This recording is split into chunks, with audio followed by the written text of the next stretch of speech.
इसके बाद इसने कपड़े बदलकर, जो खून से सने हुए कपड़े थे, उनको एक बैग में रखा और जो कुल्हाड़ी इसने इस्तेमाल की थी वो भी बैग में रखी। अपने पिताजी के मोबाइल, माताजी के मोबाइल और अपने पिताजी की जेब से 6500 रुपया निकाल कर अपने पास रख लिया। इसके पास एक कट्टा और कारतूस भी था जो इसने बैग में रखा। इस सारे सामान को इसने जाके गन्ने के खेत में छिपा दिया।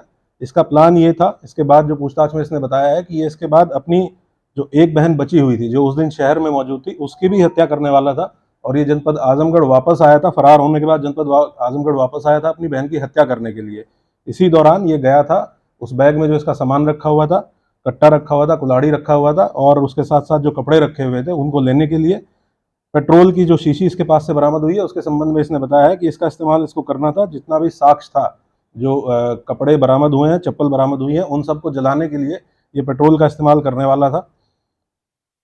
पुलिस मुठभेड़ के संबंध में जो घटना हुई है, उसके संबंध में एफआईआर नंबर 98/23, धारा 307, 3/25 आर्म्स एक्ट, थाना कप्तानगंज पर इसके विरुद्ध पंजीकृत किया गया है।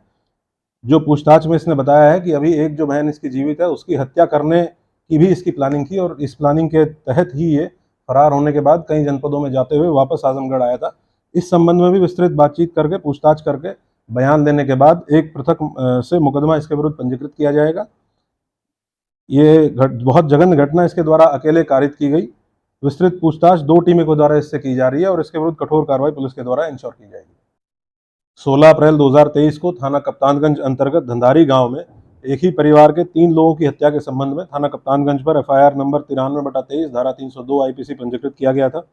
घटनास्थल निरीक्षण और अनुसंधान से यह स्थापित हुआ था कि इस घटना में अभियुक्त राजन सिंह के द्वारा अपने पिता, माता व 14 वर्षीय बहन की कुल्हाड़ी से हमला कर हत्या कारित की गई थी।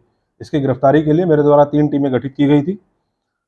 आज 20/21 अप्रैल रात्रि में लगभग 12:15 बजे पुलिस मुठभेड़ के दौरान इस अभियुक्त राजन सिंह को गिरफ्तार किया गया है। इस दौरान इसके दाहिने पैर में गोली लगी है। उपचार के लिए इसको अस्पताल भेजा गया, जहां वर्तमान में इसकी स्थिति सामान्य बनी हुई है। इसके पास से घटना में प्रयुक्त कुल्हाड़ी, स्वयं व अपने पिता के 2 मोबाइल, 2700 रुपया एवं घटना के समय पहने हुए लोअर, टी-शर्ट और चप्पल बरामद हुए हैं। साथ साथ इसके पास से एक प्लास्टिक बोतल में पेट्रोल बरामद हुआ है, जिसका इस्तेमाल ये अपने जो कपड़े थे उनको जलाने के लिए इस्तेमाल करने वाला था। ये भी इसके पास से बरामद किया गया है। इससे 2 टीमों के द्वारा विस्तृत पूछताछ की जा रही है। अभी तक की पूछताछ से तथ्य प्रकाश में आए हैं कि 15 अप्रैल को इसी के गांव के एक व्यक्ति के यहाँ 2 बोरी गेहूं चोरी इसने किया था, जिसके संबंध में जब इसके पिताजी को शिकायत की गई, इसके पिताजी के द्वारा, माँ के द्वारा इसको डांटा गया। इससे क्षुब्ध होकर इसने रात में लगभग 2:30 से 3 के बीच में उठा और 2 कुल्हाड़ी जो इसके घर पे ऑलरेडी रखी हुई थी, उनको उठाया। एक कुल्हाड़ी से अपने पिताजी के सर पे कई बार वार किया। तब तक इसकी माताजी जग गई और इनके बीच में संघर्ष हुआ। इनकी माताजी ने इससे कुल्हाड़ी छीनने का प्रयास किया। उसके बाद इसने अपनी माताजी को भी दूसरी कुल्हाड़ी से कई बार उनकी गर्दन पे वार करके हत्या कर दी। और जो इसकी बहन थी, छोटी बहन, 14 वर्षीय छोटी बहन थी, जब वो खेत की तरफ भागने लगी तो उसको भी इसने कुल्हाड़ी से मार